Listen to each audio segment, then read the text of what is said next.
हाल ही में वित्त मंत्रालय की ओर से भारत में जीएसटी यानी कि गुड्स एंड सर्विसेज टैक्स को लेकर के डेटा कलेक्शन का डेटा जारी किया गया है। डेटा ये बताता है कि अप्रैल 2024 का जो डेटा है, अप्रैल 2024 का जो कलेक्शन है, वो कलेक्शन डेटा अब तक का सबसे ज्यादा कलेक्शन रहा है। तो जाहिर तौर पर ये जो पूरी खबर है अपने आप में भारत के लिए, भारत के जीएसटी सिस्टम के लिए, टैक्स सिस्टम के लिए बहुत इंपॉर्टेंट हो जाती है।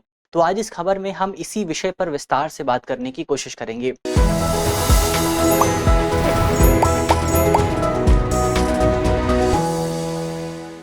मेरा नाम है अक्षय और आपका स्वागत है दृष्टि आईएएस चैनल की इस नई वीडियो में। चलिए वीडियो की शुरुआत करते हैं और सबसे पहले एक बार वीडियो की रूपरेखा को समझ लेते हैं। तो वीडियो में अगर आप देखें, सबसे पहले हम न्यूज़ यानी कि हमने खबर पे बात की। खबर को जानने के बाद हम डेटा को थोड़ा सा समझेंगे कि डेटा क्या है, किस विषय को लेकर के बात करता है, और राज्यवार डेटा पर भी बात करेंगे जीएसटी को लेकर के।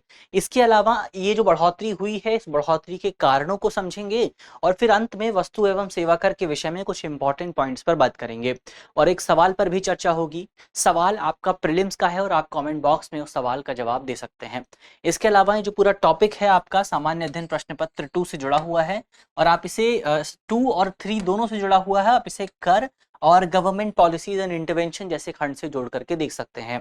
चलिए वीडियो की शुरुआत करते हैं और सबसे पहले अगर आप देखें कि सरकार की ओर से जो डेटा जारी किया गया है, वो डेटा आखिर बताता क्या है। तो डेटा जारी किया गया है केंद्रीय वित्त मंत्रालय की ओर से। डेटा आपको ये बताता है कि अप्रैल माह में हमारा जो ग्रॉस जीएसटी कलेक्शन रहा, हमारा ग्रॉस जीएसटी कलेक्शन 12.4% बढ़ गया है पिछले साल की तुलना में। और बढ़कर कितना पहुंच गया है, ये बढ़कर के आपका 2.10 लाख करोड़ रुपए के आसपास पहुंच गया है, जो कि अब तक का अपना सबसे उच्चतम स्तर है। कब तक का उच्चतम स्तर है, तो पिछले 7 सालों में अगर आप देखेंगे तो भारत में जीएसटी की जो शुरुआत है वो जुलाई 2017 से की गई थी। जुलाई 2017 के बाद से अब तक का सबसे बड़ा संग्रहण इसको कहा जा रहा है और पहली बार जो जीएसटी कलेक्शन है उसने 2 लाख करोड़ के डेटा को पार किया है। अगर पिछले सबसे उच्चतम स्तर की अगर आप बात करें तो पिछला सबसे उच्चतम संग्रहण जो हुआ था वो अप्रैल 2023 में देखने को मिला था और तब हमारा संग्रहण 1.1 लाख करोड़ रुपए के आसपास था। 2 लाख करोड़ रुपए को तब भी क्रॉस नहीं किया था। 2 लाख करोड़ रुपए के डेटा को हमने अब क्रॉस किया है।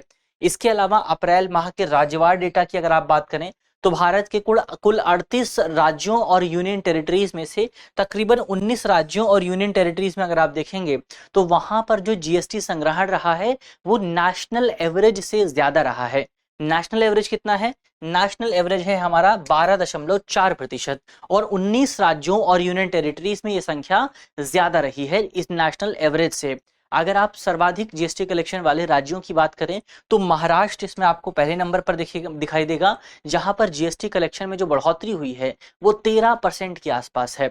तो महाराष्ट्र आपको पहले नंबर पर मिलेगा, इसके बाद कर्नाटक आपको मिलेगा, गुजरात मिलेगा और फिर उत्तर प्रदेश मिलेगा। तो इन 4 राज्यों में आपको सबसे ज्यादा जीएसटी कलेक्शन में बढ़ोतरी देखने को मिली है। हालांकि कई राज्यों के जीएसटी कलेक्शन में बहुत कमी भी आई है। जैसे अगर आप देखें तो भारत के नॉर्थ ईस्ट के जो राज्य हैं, अरुणाचल प्रदेश हो गया, सिक्किम हो गया, मेघालय हो गया, इन राज्यों की जीएसटी कलेक्शन में कमी आई है। जम्मू कश्मीर के जीएसटी कलेक्शन में कमी आई है और जो हमारी जो आइलैंड एरियाज हैं जैसे अंडमान निकोबार हो गया, लक्षद्वीप हो गया, वहां पर भी आपको जीएसटी कलेक्शन में भारी कमी देखने को मिली है। तो ये कुछ डिस्पैरिटी मौजूद है जिस पर सरकार को ध्यान देने की जरूरत है। तो ये बेसिकली हमने डेटा पर यहाँ पर बात की। अब सवाल ये उठता है कि आपका ये जो जीएसटी कलेक्शन में बढ़ोतरी हुई है, इस बढ़ोतरी के आखिर कारण क्या हैं। इसके कारणों की अगर आप बात करें तो केंद्र सरकार की ओर से, वित्त मंत्रालय की ओर से बेसिकली 3 कारणों की बात की गई है। इसमें पहला कारण आपका यह है कि भारत में जो घरेलू लेन देन है, जो डोमेस्टिक ट्रांजैक्शंस हैं, उसमें आपका साल दर साल आधार पर 13.4% की वृद्धि आपको देखने को मिली है। तो ट्रांजैक्शन ज्यादा होंगी, इसका मतलब यह है कि सरकार को पैसा भी ज्यादा मिलेगा, सरकार को टैक्स भी ज्यादा मिलेगा। तो एक तो ये वजह हुई। दूसरी वजह यह है कि हमारे आयात जो है उसमें आपको 8.3% की बढ़ोतरी देखने को मिली है। तो जब आयात बढ़ेगा तो इसकी वजह से भी आपको जीएसटी में बढ़ोतरी देखने को मिलेगी। इसके अलावा सरकार की ओर से जिस एक उपाय पर, जिस एक मेजर पर सबसे ज्यादा ध्यान दिया गया वो ये था कि सरकार चोरी रोधी उपायों पर जोर दे और ऑडिट पर भी जोर दिया गया। तो जब आपके एंटी इवेजन मेजर्स अपनाए गए, ऑडिट पर जोर दिया गया, तो इसकी वजह से जो अनुपालन था, जो कंप्लायंस रेट था, वो भी बढ़ गया, यानी कि कंपनियां अब ज्यादा से ज्यादा जीएसटी के दायरे में आना चाहती हैं, क्योंकि उन्हें सरकार से खतरा मोल नहीं लेना है। तो ये भी एक वजह हो सकती है। इसके अलावा एक वजह जिस पर एक्सपर्ट भी सहमत हैं वो ये है कि बेसिकली अब धीरे धीरे अगर आप देखेंगे तो हमारी इकोनॉमी का फॉर्मलाइजेशन हो रहा है, औपचारीकरण हो रहा है। यानी कि हमारे देश में जो बिजनेस हैं, जो व्यवसाय हैं, चाहे वो बड़ा व्यवसाय हो चाहे छोटा व्यवसाय हो, वो फॉर्मल इकोनॉमी में आना चाहते हैं। और जब आप फॉर्मल इकोनॉमी में आते हैं तो आपको जीएसटी सिस्टम से अपने आप को जोड़ना होता है, और जब आप जीएसटी सिस्टम में शामिल होंगे तो आप सरकार को टैक्स देंगे। तो ये भी एक वजह है कि अब धीरे धीरे हमारे टैक्स कलेक्शन में आपको सस्टेनेबल तरीके से बढ़ोतरी देखने को मिल सकती है। तो ये बेसिकली कुछ कारण हुए जिन कारणों की वजह से आपको बढ़ोतरी देखने को मिली है। अब एक बार जीएसटी के विषय में कुछ इंपॉर्टेंट पॉइंट्स हैं जिन पर हम बात कर लेते हैं। अगर स्टैटिक से कोई सवाल आता है तो उसको आप हल कर पाएं, इसलिए ये जानना जरूरी है। तो इसकी जो शुरुआत हुई थी, जीएसटी को पेश किया गया था 101वें संविधान संशोधन 2016 के माध्यम से। ये भी इंपॉर्टेंट है, पीसीएस का एग्जाम में इस तरह के सवाल अक्सर आते हैं। और ये भारत में सबसे बड़ा अप्रत्यक्ष कर सुधार माना जाता है, इनडायरेक्ट टैक्स जो रिफॉर्म माना जाता है। इनडायरेक्ट किस वजह से? तो हम जानते हैं कि टैक्स जो है दो तरह के होते हैं, पहला आपका डायरेक्ट टैक्स और दूसरा आपका इनडायरेक्ट टैक्स। तो डायरेक्ट टैक्स की जब आप बात करते हैं तो वो व्यक्ति से सीधे वसूला जाता है, लेकिन जो इनडायरेक्ट टैक्स होता है उसका बर्डन शिफ्ट किया जा सकता है। तो इसी को कहते हैं आप अप्रत्यक्ष कर। और जो आपका जीएसटी है वो अप्रत्यक्ष कर का सबसे बेहतर उदाहरण है। तो 2017 में जब इसको पेश किया गया था तो बेसिकली जीएसटी को वन नेशन वन टैक्स की अवधारणा के तहत पेश किया गया था। यानी 2017 से पहले भारत में जितने भी इनडायरेक्ट टैक्स थे उन सभी करों को एक साथ मिला करके इस पूरी प्रणाली को पेश किया गया था। तो बहुत सारे कर एक साथ मिलाए गए थे, जैसे कि आपका उत्पाद शुल्क हो गया, मूल्य वर्धित शुल्क हो गया यानी कि वैल्यू एडेड टैक्स हो गया, इसके अलावा आपका सेवा कर हो गया, सर्विस टैक्स हो गया, विलासिता कर हो गया, लग्जरी टैक्स हो गया। इन सभी करों को मिला करके ये अप्रत्यक्ष कर थे और इनको इंटीग्रेट करके जीएसटी की शुरुआत जो है बेसिकली आपका की गई थी। इसके अलावा जीएसटी के नियंत्रण की जो जिम्मेदारी है वो जीएसटी परिषद के पास मौजूद है, जीएसटी काउंसिल के पास मौजूद है। और जीएसटी काउंसिल में आपको केंद्र और राज्य दोनों के प्रतिनिधि देखने को मिलेंगे। तो इस तरह से आप कह सकते हैं कि आपका जो जीएसटी काउंसिल है वो केंद्र और राज्य के संयुक्त मंच के तौर पर काम करता है।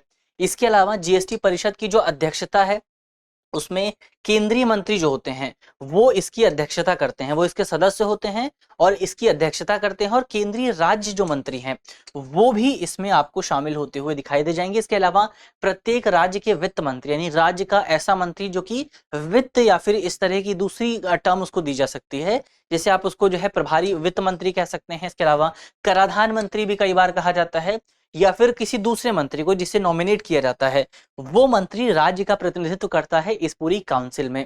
इसके अलावा जीएसटी काउंसिल के कार्य की अगर आप बात करें तो ये जीएसटी से संबंधित जो भी इंपॉर्टेंट पॉइंट्स हैं उन पर केंद्र सरकार और राज्य सरकार को सिफारिशें देती है काउंसिल।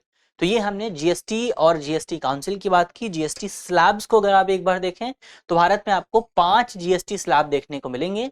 इसमें सबसे पहले 0% ऐसी चीजें हैं जिन पर 0% टैक्स लगता है, जैसे कि आपका मिल्क हो गया, एग हो गया, मोटा अनाज हो गया, क्रील हो गया, तो इन पर आपको 0% टैक्स दिखाई देगा। इसके बाद बारी आती है 5% टैक्स की, तो इसमें आपको शुगर शामिल है, स्पाइसेस है, टी है, इन पर 5% टैक्स लगता है।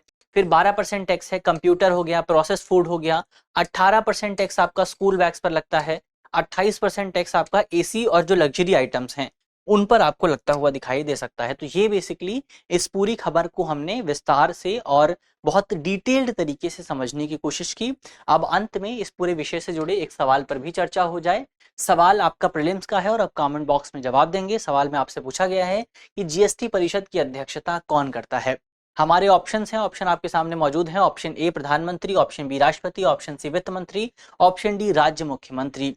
तो इसका जो सही जवाब है वो जल्दी से आप कमेंट बॉक्स में बताएंगे। और मुझे उम्मीद है कि इस वीडियो में हमने जितने भी इंपॉर्टेंट पॉइंट्स पर बात की है वो आपको समझ में आए होंगे। और अगर समझ में आए हैं तो वीडियो को लाइक कीजिएगा, अपने दोस्तों के साथ शेयर कीजिएगा। इसके अलावा वीडियो को से लगातार आप जुड़े रहिए। चैनल पर नए हैं तो चैनल को सब्सक्राइब भी कर लीजिए। मिलते हैं आपसे अगले वीडियो में, तब तक के लिए अपना ख्याल रखिए, ध्यान रखिए, पढ़ते रहिए। धन्यवाद। डियर व्यूअर्स, अपने एग्जाम की तैयारी को और बेहतर करने के लिए हमारे चैनल को लाइक, शेयर और सब्सक्राइब करना न भूलें।